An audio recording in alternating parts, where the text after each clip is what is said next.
The evil eye has been a part of people's culture since ancient times, as evidenced by the oldest known incantations about the evil eye among the ancient Sumerians.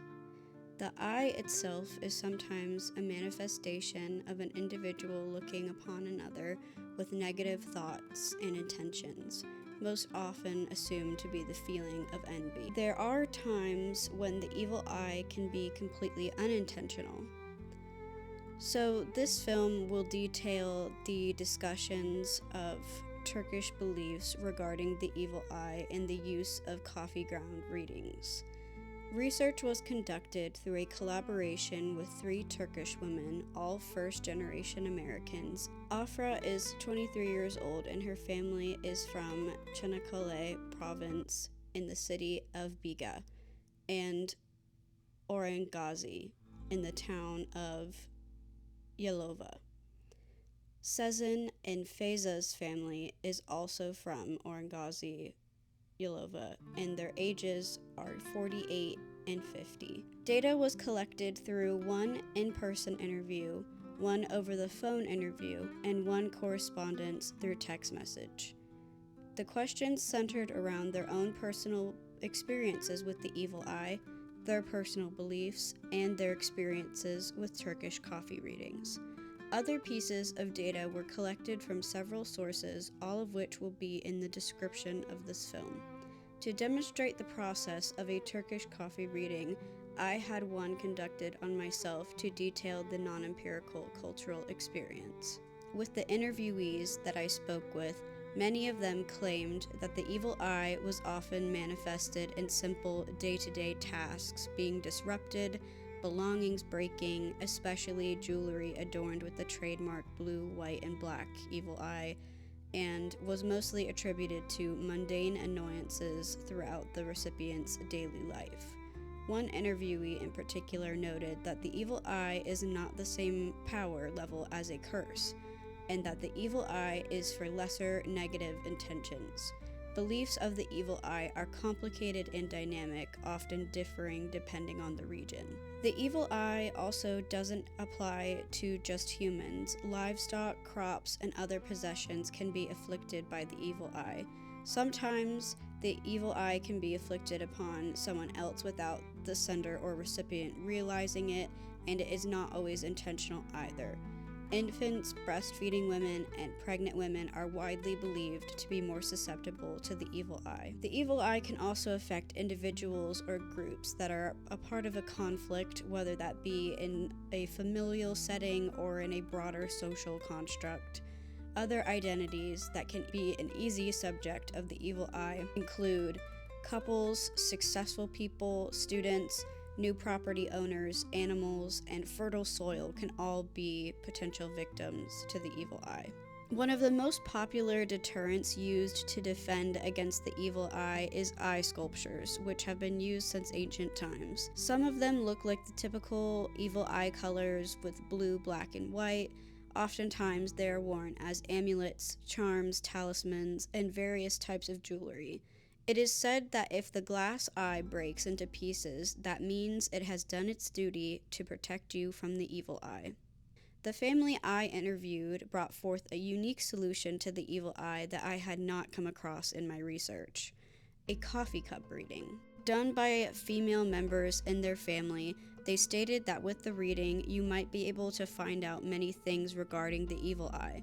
This can be done with or without knowing if someone has cast the evil eye on you, and they credited this form of divination as being helpful when figuring out your situation. Afra even makes a habit of getting her coffee grounds read every so often. The grounds don't only tell you about an evil eye, but can give you other information regarding your future, or to get clarity about what's happening in your life currently. When asking about cures for the evil eye, the interviewee responded that the first course of action is always to continue to wear your protection and say prayers, sometimes recited from the Quran. Coffee readings are normally done by skilled relatives, and it not only takes logic to discern the shapes and symbols within a coffee reading, but it also takes a gift. It is not specified how this gift is obtained. Some people say with practice, and some say with a gifted bloodline, and others say that it is simply given to anyone. In order to conduct my Turkish coffee reading, these are the steps that were taken in order to do so. First, you brew a typical Turkish coffee on the stove. Second, you pour the coffee into a small cup with a white interior. The querent must then drink the coffee until they have reached the thick grounds at the bottom of the cup. With the querent's left hand holding the cup and the right hand holding the dish, the querent must flip the dish over and place it directly on top of the coffee, with the bottom of the dish being on top. The querent then holds the cup and dish steady while bringing it in a counterclockwise circle in front of them, while chanting Neyse halim çıksın falım, which translates to "Let whatever my state is appear in my fortune." Finally, the querent flips the cup towards themselves, then setting it down to dry for a minimum of 1 hour. Afra mentions that some of her family members leave it out for over a day to ensure the message is clear. I had the pleasure of Faiza reading my coffee grounds, as Afra and I sent pictures to her after letting the grounds harden for over an hour. Prior to this, I had only met Faiza in passing over the years. I read it from the shapes that it forms, and it symbolizes certain events or certain things that are going on in your life. The coffee grinds, that is. It's more of a case-by-case basis. It just depends on what's going on in your life or what you're dwelling on. Actually shows through the coffee grinds, at times stronger than others. How did you learn how to do it? Just from years of, I had a cousin that's done it before and used to read it, and just from years of it being read and me seeing it for myself through the figures and the little symbols that come up in the coffee grinds, usually symbolizes certain things, and that's how some things do actually come true of how it comes up in the coffee cup. Were you kind of raised with coffee readings, like happening around the home and within family? Yeah, I mean, I wouldn't say necessarily raised. Didn't really care for coffee itself to drink it till I was probably like 15 or so. But I've seen like the adults around us growing up having, drinking their coffee and then reading, having their reading done through the coffee. And how old were you when you started reading? I want to say maybe 24. And do you think that like someone has to have a very particular gift when it comes to it, or is it sort of like a trained eye to see it? I feel like it's a little bit of both. I mean, having the trained eye to see it, but then having that gift of being able to interpret what it actually is meaning, and if you're able to relate with those meanings necessarily. And does the evil eye play a big role in sort of coffee readings? I know a lot of, from the research that I've done, a lot of people, it basically kind of explain it as a coffee reading can help you determine if an evil eye has been cast or something like that. Yeah, the evil eye would show up. We call it the nazar, and we say it in Turkish, where the evil eye does show up in coffee cups. And it's just the fact of having, it's not necessarily someone maybe intentionally or not intentionally casting some kind of a bad vibe towards you or a bad intention of something, whatever that may be that's going on with you at the time. It actually shows up in the coffee grind. And does it actually look like an eye? Yeah, it's like a little circle, and then it's like a little dark circle, and then more of a lighter circle around it. Okay. More of a pupil than the eye itself. And if you let's say that you see an evil eye in your coffee reading, what's the next course of action typically? Well, there really isn't an action taken if there is an evil eye in there. It's just bringing it to your attention. And have you had any experience of a coffee reading that's been like super extreme, or are coffee readings just kind of more of like a simple daily, or not daily, but more casual sort of divination? I've had my reading done, and it was to the extreme. Literally, the letter of the man that I were to marry was in my coffee grinds. Have you ever had one that was very inaccurate? Some things could be, but it's just the course that you might have taken. Let's say that instead of what was meant this way of a course in life, you ended up choosing the other course. So courses in life could change, or it was interpreted the wrong way. How often do you normally do coffee readings? Like, is it like a sort of a ritual that you do often for them? No, it's not a ritual or anything. I don't do it often. Just whenever I'm asked to, I do it once in a while. I don't do it often, no. Is it typically like someone does the reading for you, or can you do a reading for yourself? It's not a good idea to do the reading for yourself. Usually it's better to have someone else do your reading. Afterwards, she began my reading. I see there's two places that you have in mind to travel. One looks like it's going to work out, but the other is not. It looks like it's blocked. Travel as in like a short distance, like maybe an hour away, 2 hours away type of. It's a short distance, not a very long travel. It looks like you are, but one is blocked. There's two, you have in mind two places, but one is blocked and the other one is open. So one's going to work out for you, but the other isn't. And then I see you standing there with a man behind you.